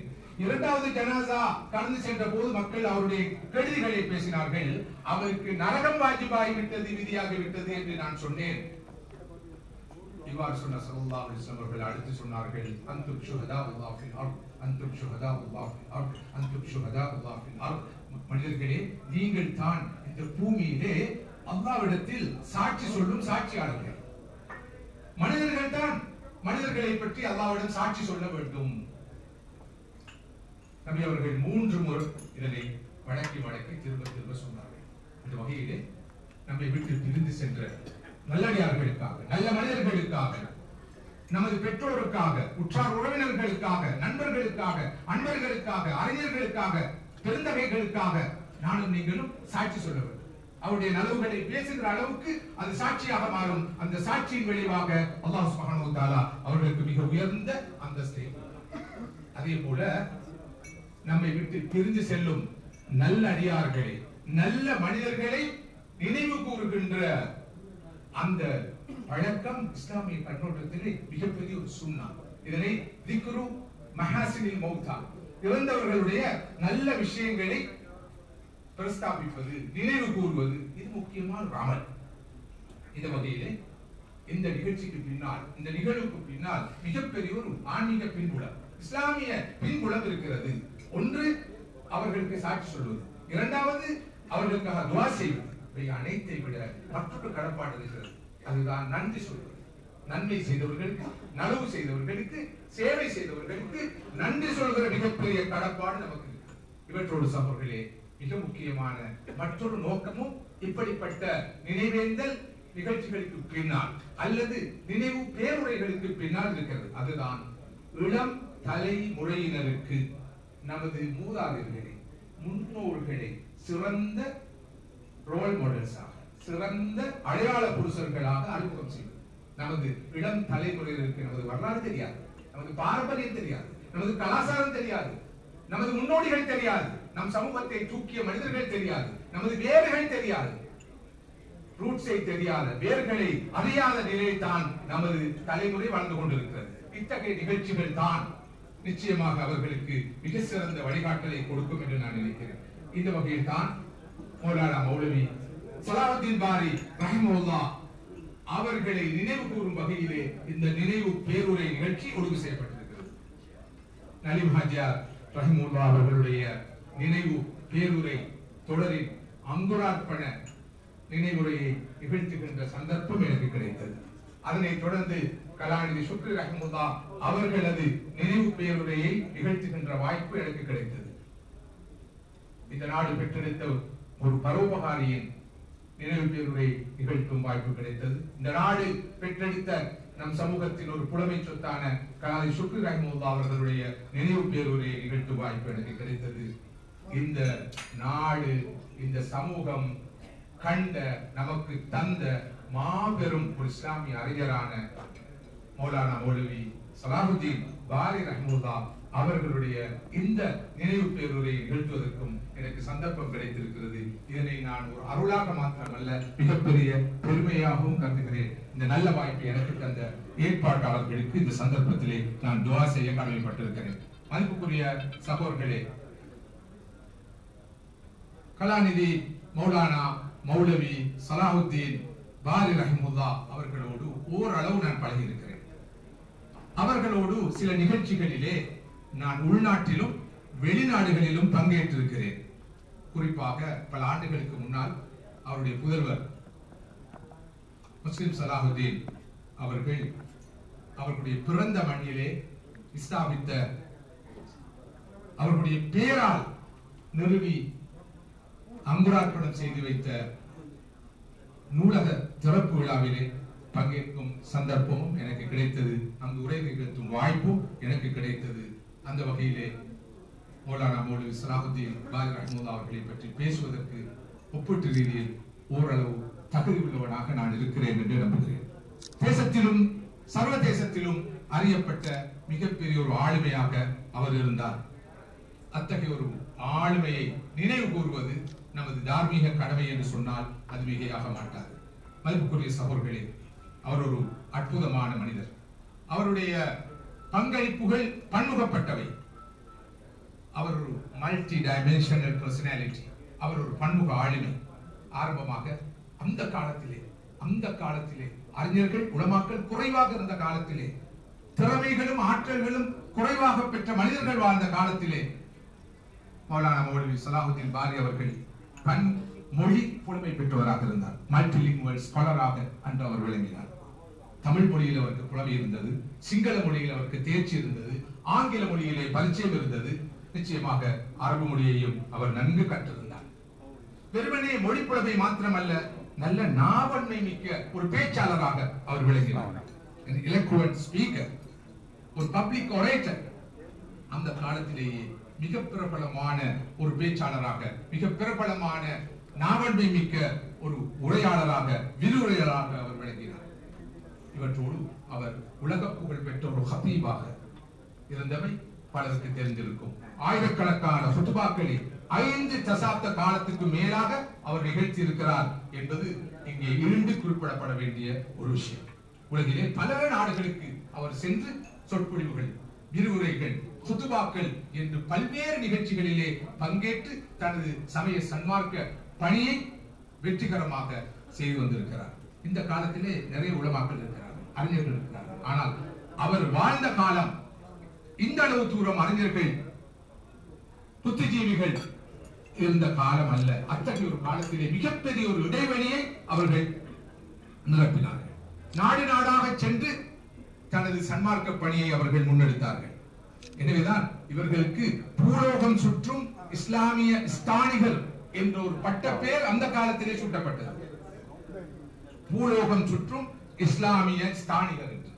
இது போக ஞானத்தேனி, தாஜுல் உலமா, நடமாடும் சர்வகலாசாலை என்றெல்லாம் அந்த காலத்து மக்கள் அவரை கௌரவித்து பாராட்டி அவருக்கு பல பட்டங்களை சூட்டினார்கள். India, Malaysia, Singapore, Bangkok, Hong Kong, ஐக்கிய ராஜ்யம், UK, அமெரிக்கா, பிரான்ஸ் என்று பல நாடுகளுக்கும் அந்த காலத்திலே சென்று மார்க்கப்படியில் ஈடுபட்டார். இன்று கடந்த ஒரு 15-20 ஆண்டுகளாக இளம் உலமாக்கள், இப்போதைய தலைமுறையை சேர்ந்த அறிஞர்கள் உலகளாவிய ரீதியிலே பல நாடுகளுக்கும் சென்று தவா பணியில் ஈடுபடுகிறார்கள். ஆனால் அந்த காலத்தில் விரலிட்டு எண்ணக்கூடியவர்கள் கூட இருக்கவில்லை. ஒரு தனி மனிதனாக நின்று இத்தகைய ஒரு மகத்தான பணியை அவர் செய்திருக்கிறார். எந்த நாட்டுக்கு போனாலும் இந்த காலத்திலே இலங்கை சேர்ந்தவர் என்று கண்டுவிட்டால் போதும் கண்டி மௌலானாவை தெரியுமா என்று கேட்பார்கள். நான் ஒரு 35 ஆண்டுகளுக்கு முன்னரேயே ஓரளவு சில பல நாடுகளுக்கு போய் வந்திருக்கிறேன். மலேசியாவுக்கு போனால், சிங்கப்பூருக்கு போனால், நீங்கள் இலங்கையிலிருந்து வந்திருக்கிறீர்கள், கண்டி மௌலானாவை தெரியுமா என்று கேட்பார்கள். அந்த அளவுக்கு மாஷா அல்லாஹ் அந்த காலத்திலேயே அவர்கள் புகழ்பெற்ற ஒரு அறிஞராக இருந்தார்கள். ஒரு பக்கம் அவர்களுக்கு மொழி புலமை இருந்தது, மறுபக்கம் நாவன்மை இருந்தது, இன்னொரு பக்கம் அவர்கள் ஒரு எழுத்தாளராக இருந்தார்கள். ஒரு ஆளில் அந்த காலத்திலே ஒரு எழுத்தாளராக இருப்பது என்பது சாமானியமான விஷயம் அல்ல. 1950களிலேயே அவர்கள் எழுத ஆரம்பித்து விட்டார்கள். பத்திரிகைகளுக்கு கட்டுரை எழுதுவார்கள், சஞ்சிகளுக்கு கட்டுரை எழுதுவார்கள். 200க்கும் மேற்பட்ட சிறு நூல்களை அவர்கள் எழுதினார்கள். அந்த நூல்கள் லட்சம் பிரதிகள் அச்சிடப்பட்டு உலகில் பல நாடுகளிலே பகிரப்பட்டிருக்கின்றன. தமிழ், ஆங்கிலம், சிங்களம் ஆகிய 3 மொழிகளிலும் அவருடைய நூல்கள் வெளிவந்திருக்கின்றன. அந்த நூல்களுடைய தொகுப்பு தான் இங்கே கௌரவ் ஃபாயிஸ் முஸ்தபா அவர்கள் குறிப்பிட்ட அந்த பிக் புக் அல்லது மகாபுத்தகம், தமிழிலே தொகுப்புகளின் தொகுப்பு என்ற பெயரிலே அந்த புத்தகம் வெளியிடப்பட்டது. அது மாத்திரமல்ல, அவர் ஒரு முற்போக்கான மனிதர், தூரநோக்கூடிய மனிதர், புரட்சிகரமான ஒரு மனிதர் என்று அவரை வர்ணித்தால் வெளியாக மாட்டார். அந்த காலத்திலே நூல்களை எழுதினார், நூல்களை வெளியிட்டார். நூல்களை வெளியிடுவதற்காக ஒரு பதிப்பகத்தை அமைத்தார். தனது மூத்த மகள் நினைக்கிறேன் அல்லது மகள் நினைக்கிறேன், ஷிஃபா பப்ளிகேஷன் என்ற பெயரிலே அந்த காலத்திலேயே ஒரு வெளியீட்டு பணியகத்தை, பதிப்பகத்தை உருவாக்கிய பெருமைக்குரிய ஒரு ஆளும் சலாஹுதீன் ஹஸரத் அவர்கள். இன்று இது ஒரு பெரிய விவகாரம் அல்ல. அன்றைய காலத்திலே அவர் செய்தது மிகப்பெரிய சாதனையாக பார்க்கப்படுவது. அனைத்தோடும் அவர் ஒரு ஆசிரியராக, ஒரு டீச்சர், ஒரு ஐடியல் டீச்சர், ஒரு முன்மாதிரியான ஆசிரியர். அவர் சுமார் 30 ஆண்டுகள் இலங்கை அரச பாடசாலைகளிலே அவர் அரபு இஸ்லாம் ஆசிரியராக கடமையாற்றி இருக்கிறார். ஒரு மாணவ பரம்பரை உருவாக்கி இருக்கிறார். சென்ட் போல்ஸ் போன்ற முஸ்லிம் அல்லாத பாடசாலைகள் கூட அவர் இஸ்லாம் பாட ஆசிரியராக கடமையாற்றி இருக்கிறார். இதனை நான் மிகவும் பெருமைப்படுகிறேன். ஏன் தெரியுமா? நானும் கடந்த ஒரு 40 ஆண்டுகளுக்கு மேலாக, 4 தசாப்த காலங்களுக்கு மேலாக ஒரு ஆசிரியராக இருப்போம்.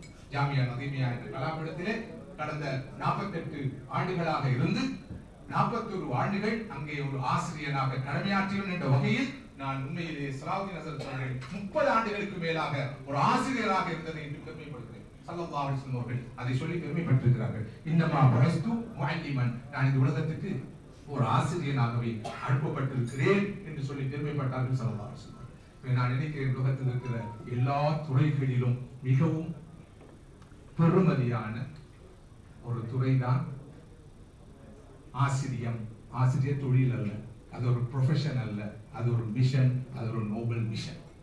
அந்த நோபல் மிஷனில் இருந்தவர் தான் மௌலானா மௌலவி சலாஹுதீன் பாரி ரஹ்மத்துல்லாஹி அவர்கள். அனைத்தை விட மிக முக்கியமான ஒரு செய்தியை நான் இங்கு பகிர்ந்து கொள்ள வேண்டும். அவர்களுக்கு அந்த காலத்திலேயே பரவலான சமூக அங்கீகாரம் இருந்தது, சோசியல் ரெகக்னிஷன். நிறைய அறிஞர்கள் இருந்திருக்கிறார்கள், இப்போதும் இருக்கிறார்கள். அவர்களுக்கு எல்லாம் எந்த அளவு தூரம் மொத்தமான முழுமையான சமூக அங்கீகாரம் இருக்கிறது என்பது ஒரு கேள்வி. ஆனால் மௌலானா சலாஹுதீன் பாரி ரஹ்மத்துல்லாஹி அவர்களுக்கு சமூக மட்டத்திலும் சரி, தேசிய மட்டத்திலும் சரி, சர்வதேச மட்டத்திலும் சரி மிகப்பெரிய ஒரு அங்கீகாரம் இருந்தது. இலங்கையிலே சாக் மாநாடு நடந்த போது, சாக் கான்ஃபரன்ஸ் நடந்த போது, இலங்கை முஸ்லிம்கள் சார்பில், உலமாக்கள் சார்பிலே கலந்து கொண்ட ஒரே ஒரு மனிதராக மௌலானா அவர்கள் தான் இருந்தார்கள். விக்டோரியா அணைக்கட்டு திறப்பு விழாவின் போது இலங்கை முஸ்லிம் சமூகத்தின் சார்பிலும் உலமாக்கள் சார்பிலும் பங்கேற்று அங்கு உரை நிகழ்த்தி பிரார்த்தனை செய்தவர்கள் மௌலானா சலாஹுதீன் ரஹ்மத்துல்லாஹி அவர்கள் தான். அந்த காலத்திலே எல்லா ராஜாங்க நிகழ்வுகளிலும் சலாஹுதீன் ஹஸரத் அவர்கள் தான் முஸ்லிம் சமூகத்தின் சார்பிலே பங்கேற்பார்கள். அவர்கள் வாழும் காலம் எல்லாம் கண்டி மாநகரத்துக்கு மிகப்பெரிய தலைமைத்துவத்தை வழங்கினார்கள். ஜமியத்துல் உலமாவா இருக்கட்டும், இது எல்லா அமைப்புகளும் சலாஹுதீன் ஹஸரத் அவர்களுடைய தலைமைத்துவத்தின் கீழ் தான் இயங்கின. ஒரு தந்தை தனையன் உறவு தமக்கும் சலாஹுதீன் ஹஸரத் அவர்களுக்கும் இடையில் இருந்ததாக கண்டி உலமாக்கள் என்றும் சொல்கிறார்கள். அவர்கள் எங்களுக்கு ஒரு தந்தையை போல் இருந்தார்கள். அப்படித்தான் நம்மை வழிநடாத்தினார்கள். அவர்களுடைய இழப்பு என்பது குறிப்பாக சிறப்பாக கண்டி பிரதேசத்துக்கு மிகப்பெரிய இழப்பு. நிரப்பப்பட முடியாத இடைவெளி. ஃபஸ்லுர் ரஹ்மான் ஹஸரத் அவர்களிடம் சொன்னார்கள், இன்று வரை அவர்களுடைய அந்த இடம் எவராலும் நிரப்பப்படவில்லை. இதே கருத்தை ஹனஃபி பள்ளிவாசலுடைய இமாமாக இருக்கிற ஃபாயிஸ் மௌலவி அவர்கள் என்னிடம் பகிர்ந்து கொண்டார்கள். இவை அனைத்துக்கும் மேலாக அவர்களே இன்னொரு விஷயத்துக்கும் அவர்கள் முன்னோடியாக இருந்தார்கள். அதுதான் சமூக நல்லிணக்கம். இன்று பறக்க பேசப்படுகிற இந்த எத்னிக் ஹார்மனி, பீஸ்ஃபுல் கோஎக்ஸிஸ்டன்ஸ் அல்லது சோசியல் கொஹேஷன் அண்மை காலமாக பயந்தும் பயப்படாமலும் விரும்பியும் விரும்பாமலும் எல்லோரும் பேசும் தீமாக பொருளாக மாறி இருக்கிறது இன்று. இதெல்லாம் ரியாக்ஷன். ஆனால் மௌலானா மௌலவி சலாஹுதீன் ஹஸரத் அவர்கள் அன்றே ப்ரோஆக்டிவாக சமூக நல்லிணக்கத்துக்காக தூய்மையாக பாடுபட்டார்கள் என்பதற்கு தாராளமாக சான்றாதாரங்கள் இருக்கின்றன. அவர்கள் பிற மத தலைவர்களோடு நல்லுறவு பாராட்டினார்கள். குறிப்பாக இலங்கையுடைய பௌத்த தலைமை பீடம் இருக்கும் இடம் கண்டி அஸ்கிரிய பீடம், மல்வத்து பீடம் ஆகியவற்றோடும் அதனுடைய தலைமை குருமார்களோடும் பீடாதிபதிகளோடும் மிக நெருக்கமான தொடர்பு வைத்திருந்தார்கள். எந்த அளவுக்கு என்றால் ஹனஃபி பள்ளியை புனர்நிர்மாணம் செய்யும் பணியில் அவர்கள் ஈடுபட்டிருந்த போது சில பல நடைமுறை பிரச்சனைகள் வந்த சந்தர்ப்பங்களிலே பீடங்களுடைய பெரியவர்களை எல்லாம் சந்தித்து அவர்களை எல்லாம் அணுகி அவர்கள் மிகவும் வெற்றிகரமாக எல்லா பிரச்சனைகளையும் கையாண்டது மாத்திரமல்ல, திறப்பு விழாவின் போது, மஸ்ஜிதுடைய திறப்பு விழாவின் போது அந்த பீடாதிபதிகளை அழைத்து அவர்களை கௌரவித்து அவர்களும் அன்னாருடைய அழைப்பை ஏற்று அந்த திறப்பு விழாவிலே கலந்து கொண்ட வரலாற்றையும் இங்கு நான் நினைவுபடுத்த விரும்புகிறேன். இவை அனைத்துக்கும் மேலாக சகோதரர்களே, மிக முக்கியமான ஒரு விஷயத்தை நான் சொல்ல வேண்டும். அவர்கள் பன்மொழி புலமை கொண்டவர், பேச்சாளர், எழுத்தாளர், சமூக நல்லிணக்கத்தின் முன்னோடி. இவை அனைத்துக்கும் அப்பால் மிக உயர்ந்த பண்பாடுகளை கொண்ட ஒரு மனிதராக இருந்தார். எல்லா உயர்ந்த ஆளுமை பண்புகளும் அவரிடம் காணப்பட்டன. அவர்கள் ஒரு charismatic personality. அவர்கள் மிகவும் வசீகரமான ஒரு கவர்ச்சியான ஆளுமை. அல்-முஃமினு யஅலஃப் வ யுலஃப் வலா கைர ஃபீமன் லா யஅலஃப் வலா யுலஃப். ஸல்லல்லாஹு அலைஹி வஸல்லம் மூமின் என்றால் அடுத்தவரோடு பழகுவான், அடுத்தவர்களும் அவனோடு பழகுவார்கள். யார் அடுத்தவரோடு பழக மாட்டாரோ, யாரோடு அடுத்தவர்கள் பழக மாட்டார்களோ அவர் நல்ல ஒரு மனிதர் அல்ல, நல்ல ஒரு மூமின் அல்ல என்று சொன்னார்கள் ஸல்லல்லாஹு அலைஹி வஸல்லம். அடுத்தவரோடு பழகுகின்ற அடுத்தவர்களும் அவரோடு பழகுகிற அளவுக்கு தான் அவர்களுடைய பண்பாடுகள் இருந்தன. லீடர்ஷிப் குவாலிட்டிஸ், உயர்ந்த தலைமைத்துவ பண்புகள் அவரிடம் காணப்பட்டன. அவர்கள் ஒரு பக்கம் மிகவும் மேன்மையானவர்கள், மிக மிக சாஃப்டானவர்கள், இன்னொரு பக்கம் மிகவும் கண்டிப்பானவர்களும் கூட. எல்லா பிரச்சனைகளையும் சாணக்கியத்தோடு கையாள்வார்கள். கண்டி பிரதேசத்துக்கு மிகப்பெரிய அரணாக பலமாக அவர்கள் விளங்கினார்கள். மக்கள் எல்லோரும் கட்டுப்பட்டார்கள். ஒரு ஆலிமிரன் சொன்னார், சலாஹுத்தீன் ஹசரத் அவர்களுடைய பேச்சை அந்த காலத்து உலமாக்களும் சரி, பொதுமக்களும் சரி, சமூக தலைமைகளும் சரி ஒரு வேத வாக்கை போன்று பார்த்தார்கள். அந்த அளவுக்கு அவருடைய பேச்சுக்கு அங்கீகாரம் இருந்தது.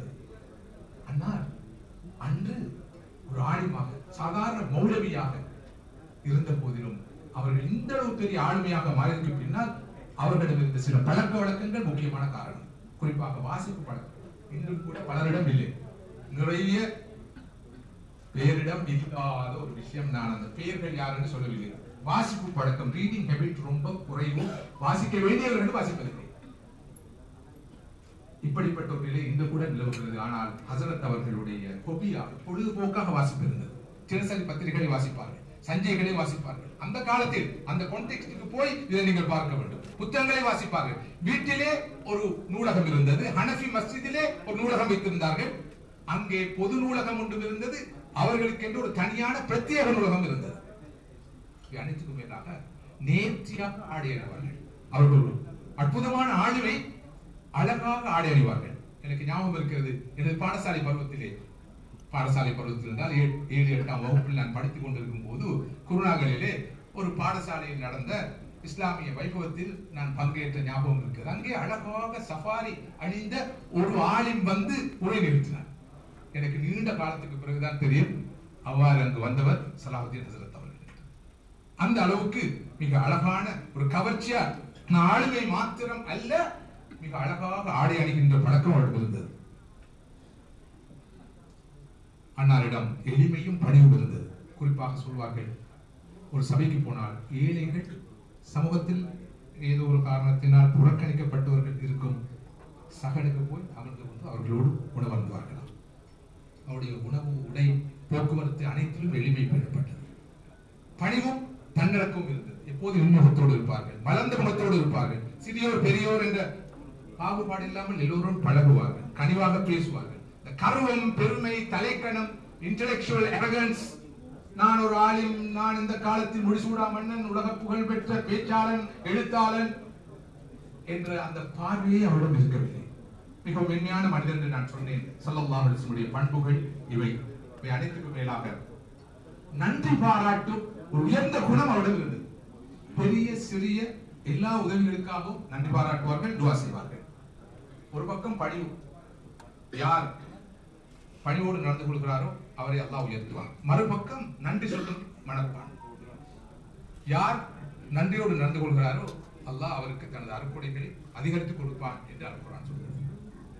பிறரை மதிக்கும் பண்பும் அவர்களிடம் நிறைவாக காணப்பட்டது. இவற்றோடு ஒரு ஆலிமாக இருந்த போதிலும் அவர்கள் தர்மமும் சமூக சேவையும் செய்வதிலே அதிக ஈடுபாடு காட்டினார்கள்.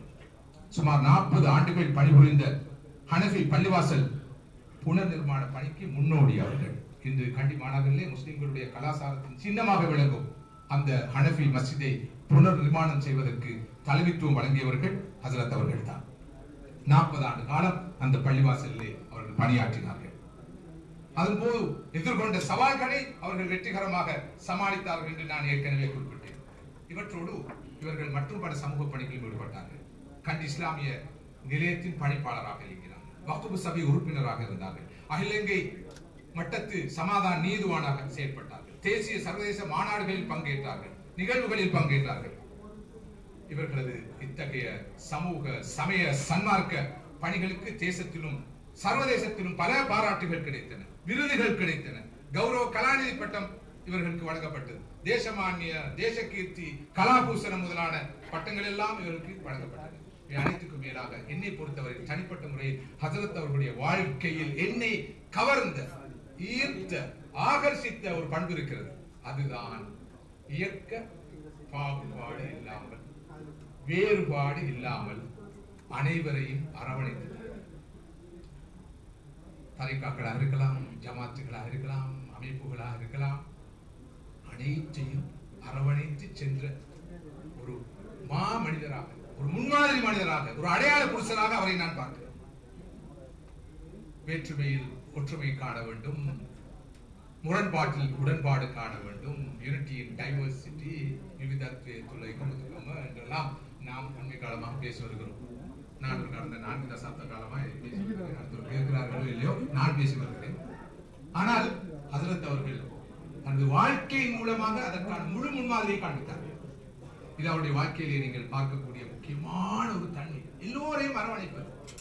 நான் அடிக்கடி சொல்வதுண்டு, உங்களது கால்கள் ஒரு தரைக்காவில் இருக்கலாம், ஒரு ஜமாத்தில் இருக்கலாம், இருந்துவிட்டு போகலாம், இருக்கலாம், இல்லாமல் இருக்கலாம். ஆனால் கண்டிப்பாக கட்டாயமாக உள்ளது கண்கள் உம்மத்தில் இருக்க வேண்டும். இதற்கு சிறந்த நமூனாவாக விளங்கியவர்கள் மௌலானா மௌலவி சலாஹுத்தீன் ஆரி.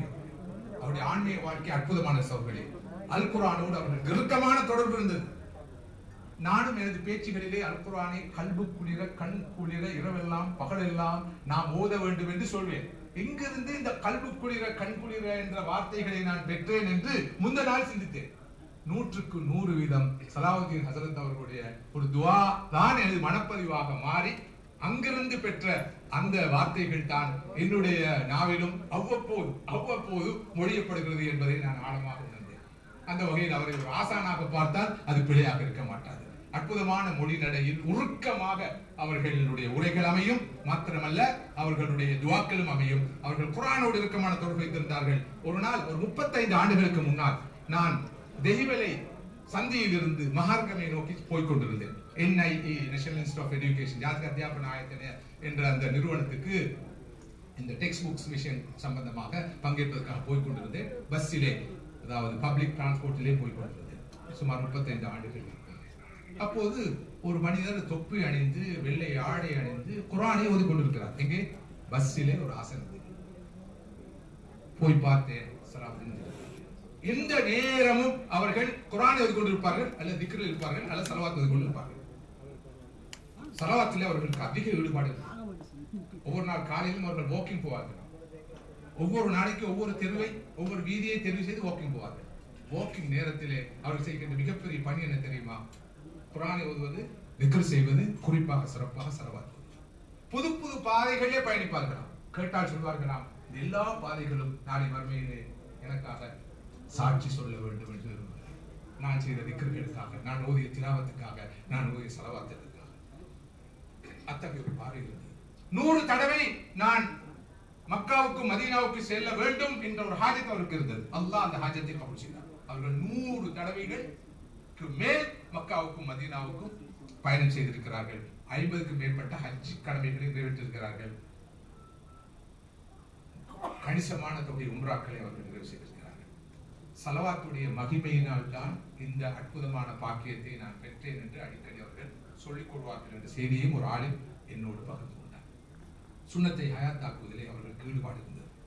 நான் நினைக்கிறேன் அவர்களைப் போல அதிகம் துஆ செய்கின்ற, நீண்ட நெடும் துஆ செய்கின்ற மற்றொருவரை நான் கண்டதில்லை, நீங்களும் கண்டிருக்க முடியாது. அறிந்தவர்கள் அறிவார்கள்.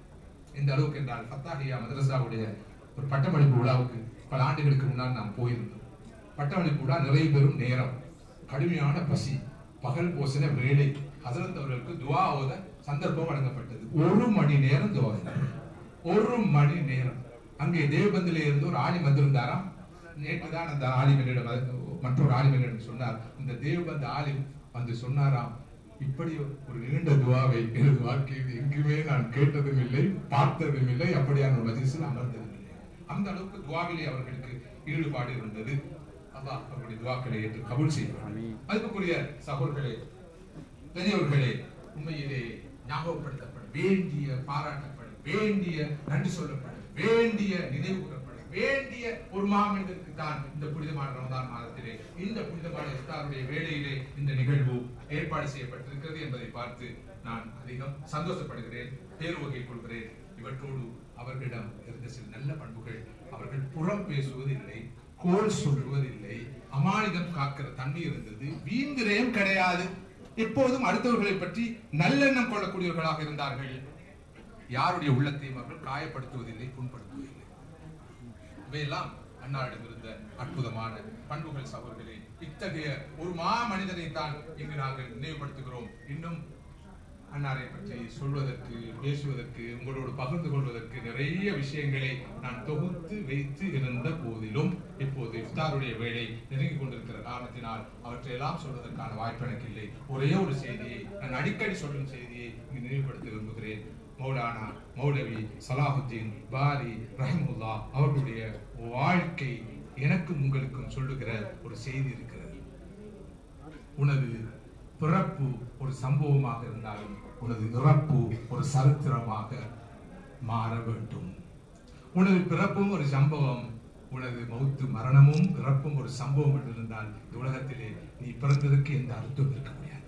சலாஹுத்தீன் பாரி அவர்கள் கல்ஹின்னை என்ற அந்த கிராமத்திலே மிக சாதாரண ஒரு குடும்பத்திலே பிறந்தார்கள். அது ஒரு சம்பவம். ஆனால் அவர்கள் ஒரு சரித்திரமாக மாறிதான் இந்த உலகத்திலே இருந்து விடைபெற்று சென்றார்கள். அதனால் தான் இன்று இத்தனை ஆண்டுகளுக்கு பிறகும் அவர்களை உணர்ச்சி பூர்வமாக நாம் நினைவு கூறுகிறோம், அவர்களுக்காக துஆ செய்கிறோம். எப்போது எப்படி ஒருவருடைய வாழ்க்கை சரித்திரமாக மாற முடியும் அதனை சொல்கிறார் காமராஜர், தமிழ்நாட்டுடைய முதலமைச்சர் ஒருவராக இருந்தார். அவர் சொல்கிறார், பிறந்தவர் எல்லாம் வரலாறு ஆனதில்லை, வரலாறு ஆன எவரும் தனக்காக வாழ்ந்ததில்லை, வரலாறு ஆன யாரும் தனக்காக வாழ்ந்ததில்லை. இந்த வகையிலே அப்துல் கலாமுடைய கருத்து, முதலாவது நான் சொன்ன கருத்து, உனது பிறப்பு ஒரு சம்பவமாக இருந்தாலும் உனது இறப்பு ஒரு சரித்திரமாக இருக்க வேண்டும் என்று. இரண்டாவது கருத்து காமராஜருக்கு சொந்தமானது, பிறந்தவர் எல்லாம் வரலாறு ஆனதில்லை, வரலாறு ஆன இவரும் தனக்காக வாழ்ந்ததில்லை. சலாஹுத்தீன் பாரி அவர்கள் தனக்காக, தனது குடும்பத்துக்காக வாழவில்லை, அவர் தன் சமூகத்துக்காக வாழ்ந்தார், தான் பிறந்த நாட்டுக்காக வாழ்ந்தார், தான் ஏற்றுக்கொண்ட கொள்கைக்காக வாழ்ந்தார், இந்த தீனுக்காக வாழ்ந்தார், அல்லாஹ்வுடைய திருப்தியை நாடி வாழ்ந்தார், அல்லாஹ்வுடைய நெருக்கமான தொடர்பை ஏற்படுத்திக் கொண்டு வாழ்ந்தார். அதன் விளைவாக அவர் இன்று சரித்திரம் படைத்திருக்கிறார், சரித்திரமாக மாறியிருக்கிறார், சரித்திர கதாநாயகனாக அவர் இன்று பார்க்கப்படுகிறார். இந்த கொழும்பு நகரிலே, இலங்கையின் தலைநகரத்திலே இத்தகைய ஒரு நிகழ்வு ஒழுங்கு செய்யப்பட்டவர் நினைவு கூறப்படுகிறார் என்று சொன்னால் இதுதான் சரித்திரம். இத்தகைய வாழ்க்கை தான் எனக்கு உங்களுக்கு தேவையான வாழ்க்கை.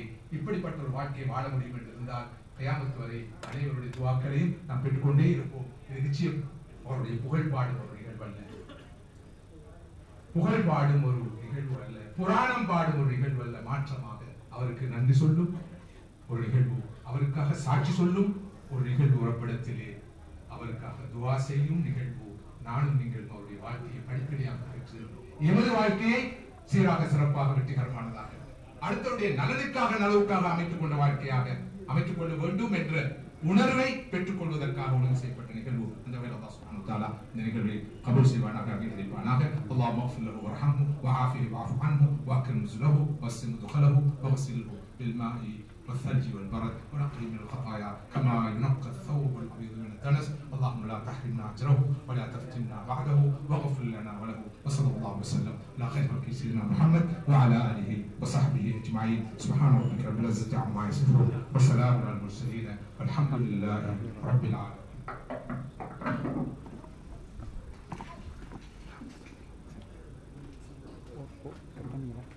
ஜஸாக்குமுல்லாஹ் ஹைரன். நிகழ்ச்சியிலே இதுவரை சலாஹுதீன் மௌலவி மற்றும் அவர்களுடைய நினைவு தின பேருரை கேட்டீர்கள். வழங்கியவர் ஜாமியா நௌதீமியாவின் முதல்வர் ஷேக் ஐசி அகார் முஹம்மது அவர்களுக்கு நாங்கள் நன்றிகளை தெரிவித்துக் கொண்டு இன்ஷா அல்லாஹ் நாங்கள் இப்போது மகரிப் தொழுகைக்கான அசானை தயாராக இருக்கின்றோம். குறிப்பாக இன்னும் ஒரு நிமிடம் மாத்திரம்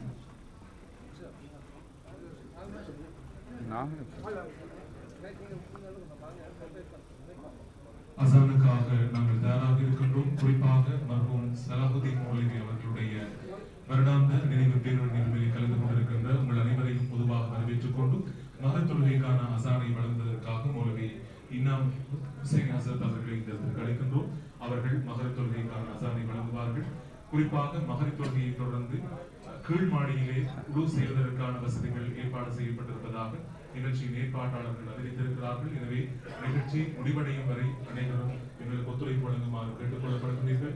குறிப்பாக மிக்ஸ் அமைப்பின் ஊடாக ஒழுங்கு செய்யப்பட்டிருக்கின்ற இந்த நிகழ்வில் கலந்து கொண்டிருக்கின்ற உங்கள் அனைவருக்கும் மீண்டும் நன்றிகளை தெரிவித்துக் கொண்டு இப்போது அசானுக்கான நேரம் அனைவரும் தங்களுடைய துவாக்களில் ஈடுபட்டுக் கொள்ளுமாறு அன்போடு கேட்டுக்கொள்கின்றோம். மௌலவி இனாம் ஹசரத் அவர்கள் மகரிப் தொழுகைக்கான அசானை வழங்குவார்கள்.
أشهد أن لا